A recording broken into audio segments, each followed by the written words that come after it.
Saya cari di kelurahan sebelah juga semuanya lagi puasa. Kelurahan sebelah puasa. Puasa semua Pak di sini Pak. Nggak ada yang berhari raya. Terus gimana?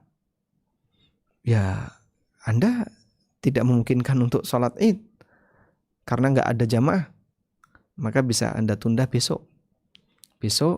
Kalau besok serentak di sini semuanya berhari raya, maka Anda sholat idnya besok. Yang saya alami malah berlaku sebaliknya.